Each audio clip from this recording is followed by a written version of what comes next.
What's up mga kalaptop, no? For today's video mga kalaptop is nandito tayo ngayon sa ating mini fish barracks. Yan. And umuulan ngayon.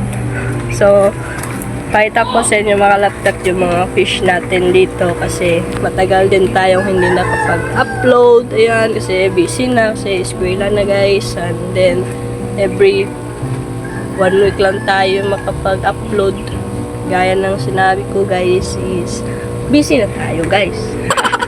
So ngayon, pakita ko sa inyo yung mga isda natin kasi naka-vlog tayo makalaptop sa pag water change sa ating mga isda.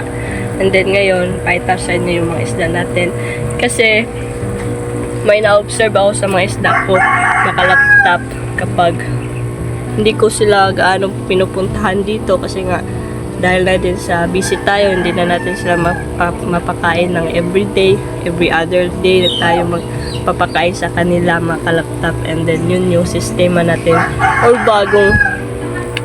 bagong ano natin, sistema sa pagpapakain. So, ayun, pakita ko sa inyo guys yung mga isda natin. Ano?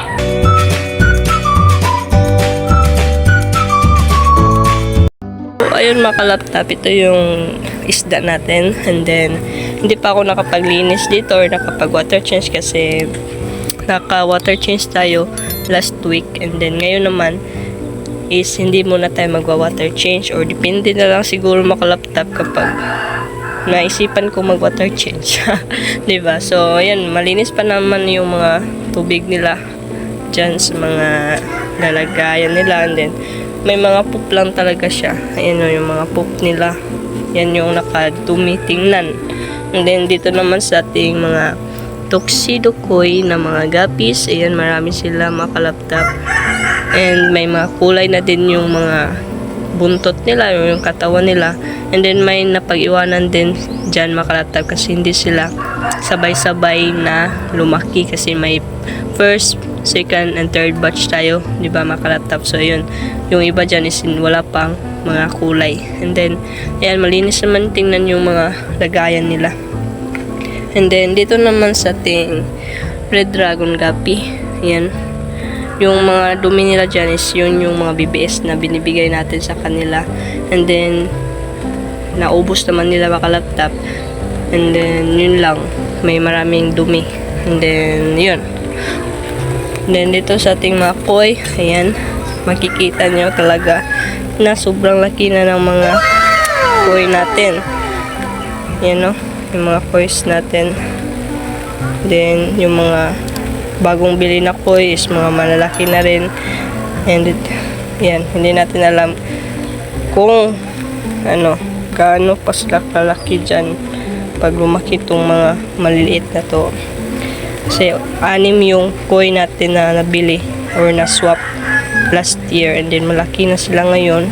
And then ngayon naman yung mga maliliit is medyo lumalaki na. And then umulan na dito mga kalaptop.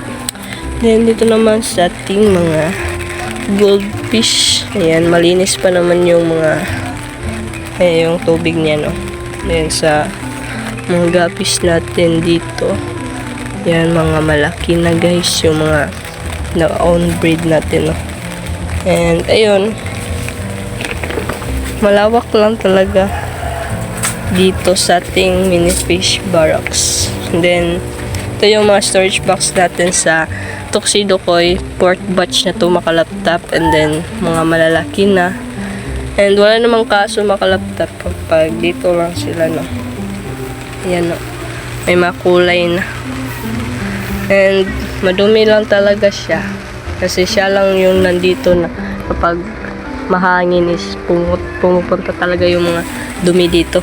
Ayan, so yan, okay lang yan mga kalaptop, at least buhay sila. So yun mga kalaptop, ang sinasabi ko is walang kaso mga kalaptop kapag ano, kapag tawag dito kapag every other day tayo magpapakain. So okay lang yun sa kanila makalaptop. And then walang kaso nun makalaptop kasi mas nagiging healthy sila pag ganun makalaptop. And then, ayun, yun yung na-observe ko, no, na mas naging healthy sila kasi yung mga pinapakain natin sa kanila nung araw na yun is madadigest pa nila kinabukasan kasi hindi natin sila papakainin ng pellets or yung BBS. So, yun lang mga laptop, no, and salamat pala sa panonood. And then, hindi ko na ipapakita kung paano ako magpakain kasi palagi nyo naman nakikita yun mga laptop na nagpapakain ako sa kanila, no. So, yun lang mga laptop. Salamat pala sa panonood. And don't forget to like, share, comment, and subscribe to my channel and click the tiny bell para updated sa susunod na upload. So, yun lang. Peace out.